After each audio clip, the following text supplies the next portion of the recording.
Hi, Stepp Sydnor. I want to talk to you about prospecting, and I want to talk to you about a principle that I use for prospecting that works fairly well. There's a lot of different techniques and tactics out there in prospecting, and if you're making sales your career, and this is the way you feed your family and take care of your needs, you need to be improving your own skill set, right? And prospecting, if you're in outside sales, inside sales, is an absolute must. Now, we know that when you're prospecting, there's several ways to do that. You can do calls on the phone, you can send emails, you can send a postcard, you can send a letter. You've got a marketing department that is generating activity, so you could be getting leads. You could be getting leads from manufacturers. You could be getting referrals. All those things seem to work really well in your prospecting, but I'm going to share with you a principle that takes cold leads and turns them into warm leads. All right?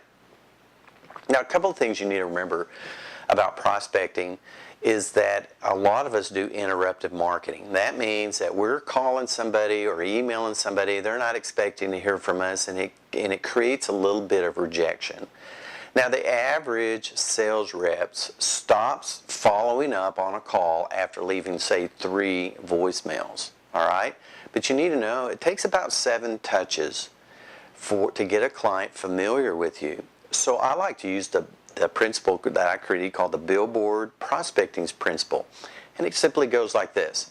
The billboard industry recognizes that when they put a billboard up on a freeway, it takes you or me at least 7 to 12 times driving by that billboard just to cognitively understand the message. So what are we saying here? What we're saying is that if you were a billboard and you wanted your prospects to get familiar with you, you're going to have to drive by them 7 times just so that they cognitively can understand who you are and what you want to do. And people are busy these days. So one of the best things to do is to get a targeted list of accounts that you want to do business with. That would be point number 1. And then point number 2, map out a strategy that you are going to send them something. You're going to drive by their place, not literally, or you could, but you're going to send an email, voicemail, you're going to send a postcard at least once a week for 7 weeks. That's your plan. That's a billboard prospecting plan. So you want to billboard your list. So I was talking to a rep that I'm working with, our company I'm working with on prospecting, and so we had the reps. You first of all have to create your list, so that's number 1. So create a list that you can call off of. The second thing is identify when are you going to call them. Now, some people will take a list, say of 50 to maybe 50, 100, 200 lists that's in a particular industry. Let's just say it's technology. You're calling on technology companies. So you take that list, and let's say you're going to email them every Tuesday. Now, if you're going to do emails, don't do it on Mondays, because Mondays everybody's cleaning out their box or just getting back, and you probably won't get seen. But you want to do it on, say, a Tuesday. Say you're doing it at 10 o'clock, all right? So that means every Tuesday, for this list of clients in the technology sector, you're going to send something to them. You're going to reach out to them once a week for 7 weeks.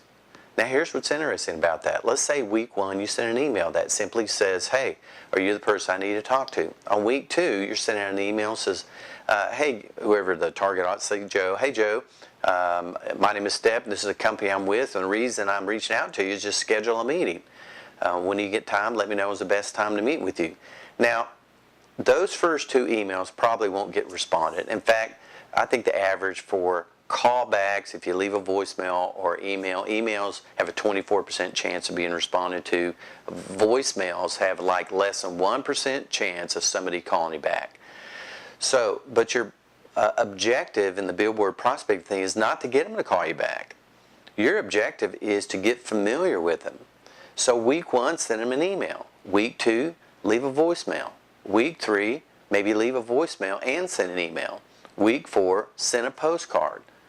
Week 5, send another email or leave a voicemail. Now, here's what's happening. By the time you get to week 5, and it's been once a week for 7 weeks, They know what you want, they hear your voice, they're familiar with you, and all of a sudden they've got to make a decision because the impression that they're giving is you're tenacious and you're determined to get a meeting with them, and that means somebody's going to reach out to you, and here's your 50-50 opportunity.